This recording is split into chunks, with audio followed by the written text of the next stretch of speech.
Last week, we took a good look at what the big screen has in store for us this year, but what about the small one?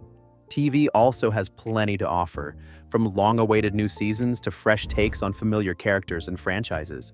Let's dive right in. Possibly one of the most successful game adaptation of the last few years, with HBO bringing us right into the hugely popular post-apocalyptic world of The Last of Us, with top-notch production values, and despite the controversies, great performances from Pedro Pascal and Bella Ramsey. Season 2 debuts in April this year, and, well, if you've played the game, you know and you're probably still not ready. If you didn't, you definitely are not ready. We'll stop right here to avoid any spoilers, but we're definitely excited for this one. One of the series showrunners recently said that they're just going to push the technology forward and keep moving the bar up and up. Considering it's HBO, we kinda tend to trust them, but I guess we'll have to wait and see. Well, you're probably not surprised to see this one in the list.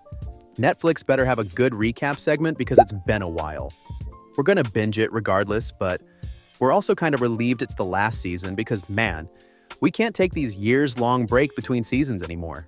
The Hawkins folks are ready to say goodbye, and while we don't really know anything about the plot, Netflix recently gave us a tiny tease in their Next On video, where there was a missing person poster for Jane Hopper, aka 11, with a phone number to call. And guess what?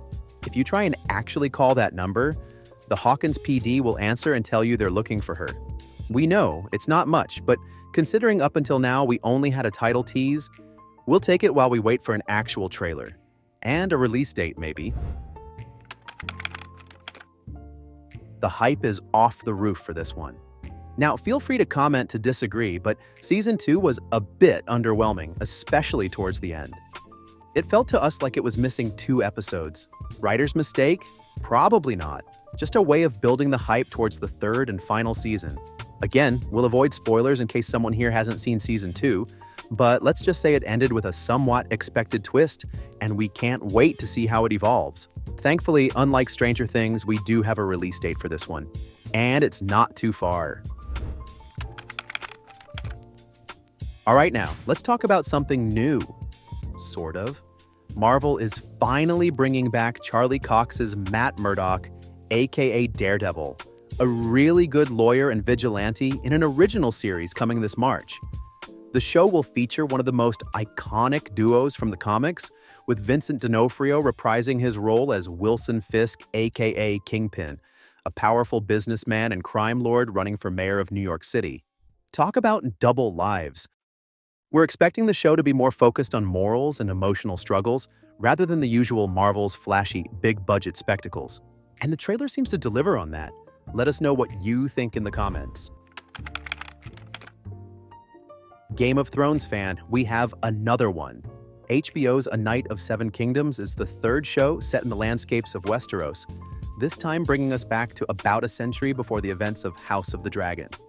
The story follows a young knight, Sir Duncan the Tall, and his squire, known as Egg.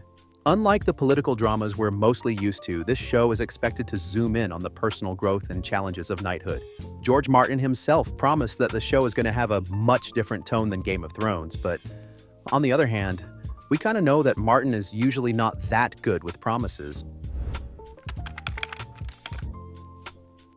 46 years after the original movie, the Alien franchise keeps expanding with Alien Earth. The show is set 2 years before the events of the first film, and it follows a young woman and a ragtag group of soldiers as they fight for survival after discovering that the passengers of a mysterious space vessel's crash landing are far more terrifying than they could have ever imagined. Production is quite tight-lipped on this one, and we don't know much else, but hopefully we'll have more footage soon. So last season of The Bear left us with a lot of questions, which is not unusual with Carmi's culinary chaos. Will Sydney decide to stick with the restaurant? Will Carmi and Claire finally patch things up? Things are looking quite stressed at Hulu's hit dramedy this summer. The main cast, led by Jeremy Allen White, is all returning for Season 4, but we're also excited to see which guest stars might make an appearance. Last but not least, Charlie Brooker's anthology series is coming back to Netflix. the show's creator is promising a back-to-basic approach for this 6-episode season with the cutting-edge dystopian takes on technology and society that made the show a phenomenon. We're particularly curious about the first sequel episode in the show's history, a follow-up to Season 4's USS Callister. As always, expect a blend of sharp social commentary, unsettling twists, and thought-provoking narratives. Alright folks, that was it for this list. Yes, we know that there are more shows coming this year that we didn't mention, so let us know in the comments which of them you are looking forward to the most. And don't forget to like and subscribe. Hit would help us a lot.